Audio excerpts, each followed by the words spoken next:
Let's get you the headlines. We are touchdown. A space capsule carrying the largest asteroid sample ever collected lands safely in Utah, which could shed new light on how planets were formed. France will end all military cooperation with Niger and withdraw its ambassador and several other diplomats within hours following a coup. The Spanish town shaken after fake naked images of local girls generated by artificial intelligence are shared. And host China topped the medal table after the first day of the Asian Games in Hangzhou.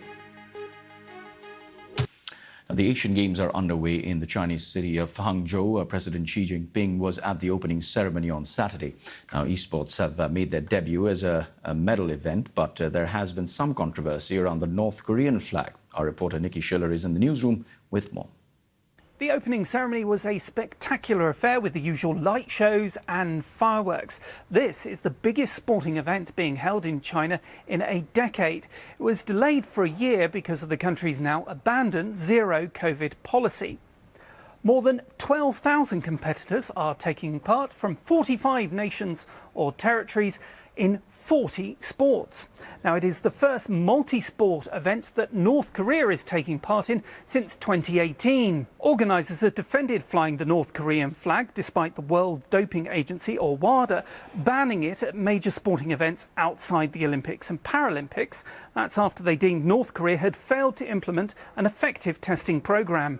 Now to the big story from the UK. The Ministry of Defence has confirmed to the BBC that it will be providing support to the Metropolitan Police after a large number of officers withdrew from firearms duties. Now, their action follows charges being brought against an armed officer for the murder of a man who was shot and killed in South London last year.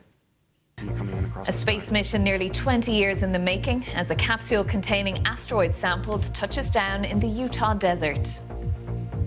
The US is 1 week away from a potential government shutdown as pressure mounts on lawmakers to strike a budget deal. A 3-hour standoff at a monastery in Kosovo leaves a police officer and 3 gunmen dead. Its leaders are now trading accusations with neighbouring Serbia. And a standoff between police and armed men at a monastery in Kosovo has come to an end with at least 3 people dead. A police officer was killed in an ambush by the armed group hours earlier. The Philippines has accused China of installing a floating barrier to stop fishing boats from entering a disputed area in the South China Sea. Coast Guards say the 300-meter obstacle is preventing fishermen from working in a lagoon in the Scarborough Shoal. China claims more than 90% of the South China Sea as its own territory. They seized part of the shoal in 2012.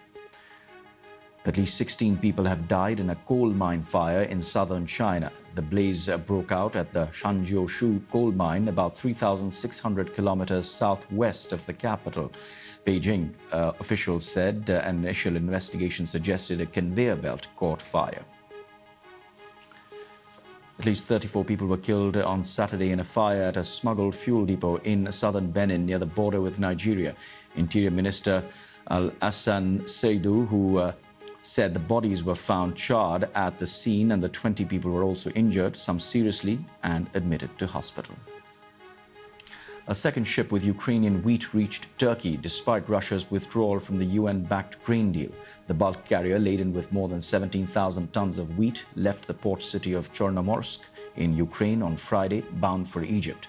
It comes as Ukraine is testing a new sea route, avoiding international waters and using those controlled by NATO members Bulgaria and Romania.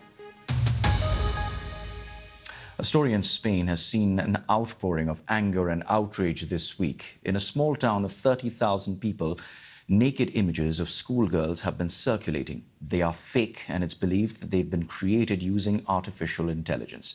With the faces of real teenagers, the police there are investigating. And before we go, we have to take a look at this. A rare octopus has been filmed live in the deep ocean. Almost like a turtle on their... Oh, yeah, like the turtles, and they kind of flap their fins. Well, those were the reactions when they spotted that deep in the ocean. It's dubbed Dumbo because of its ear-like fins, similar to the 1940s Disney cartoon, and it appeared on the EV Nautilus live stream. It was caught on camera by a remotely operated Ocean Exploration Trust vehicle in the North Pacific. The octopus can live at depths of up to 7,000 feet. It surprised those commenting on the EV Nautilus live stream. We're going to leave you with these pictures. Stay with BBC News. American soccer star Megan Rapinoe played her final game on Sunday in Chicago. The USA versus South Africa game was recognised at the Athletes Farewell game with the national team before she retires at the end of the season. The two-time world champion told reporters she's leaving with no regrets. The striker is not just known for her goals on the field.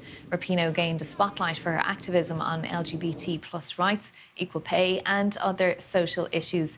During her 17-year career, she has scored 63 goals in 202 appearances for the US national team.